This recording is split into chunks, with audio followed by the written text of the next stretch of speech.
श्री रेवतराम डांगा, ध्यान आकर्षित करिए। माननीय अध्यक्ष महोदय, मैं माननीय वन राज्य मंत्री जी का ध्यान आकर्षित करता हूं। बैठिए भाई, ऐसा बहुत है। अब माननीय मंत्री जी बोलेंगे, फिर आप जो है ना पूछना जो पूछना है। अध्यक्ष महोदय, ध्यान आकर्षित कर लिया ना आपने, विराजो। साहब पूरा पढ़ रहा हूँ साहब। पूरा नहीं पढ़ना है ना, पूरा नहीं पढ़ना है, विराजो। हाँ, चलो। माननीय अध्यक्ष ध्यान महोदय, आकर्षित कर लिया। Messrs Hansdeep industry and trading company limited इसके बाद आप बोलना।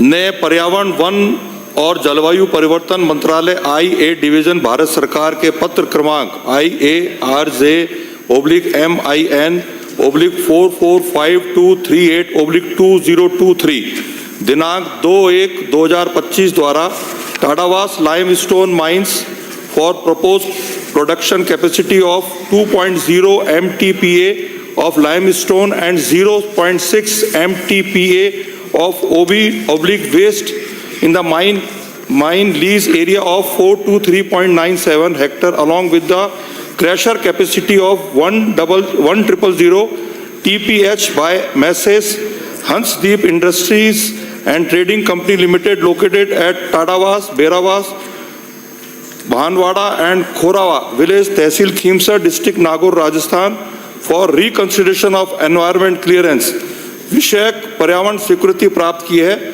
जिससे स्पष्ट होता है कि वर्णित कंपनी द्वारा मुख्यतः खनन कार्य किया जाएगा तथा खनन संबंधित गतिविधि हेतु क्रशर स्थापित किया जाएगा। राजस्थान राज्य प्रदूषण नियंत्रण मंडल में उपलब्ध अभिलेखा अनुसार messrs Hansdeep industry and trading company limited ने ना तो किसी प्रकार की औद्योगिक खनन गतिविधि शुरू की है और ना ही स्थापना एवं संचालन सम्मति प्राप्त करने हेतु राजस्थान राज्य प्रदूषण नियंत्रण मंडल में आज दिनांक तक कोई आवेदन प्रस्तुत नहीं किया है।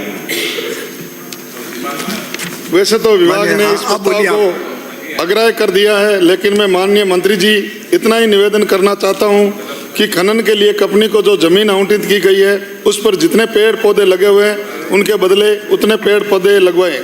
दूसरा कि यहाँ पर गोचर भूमि है जिस पर प्रभावित गांवों के किसानों के पशु चरते हैं।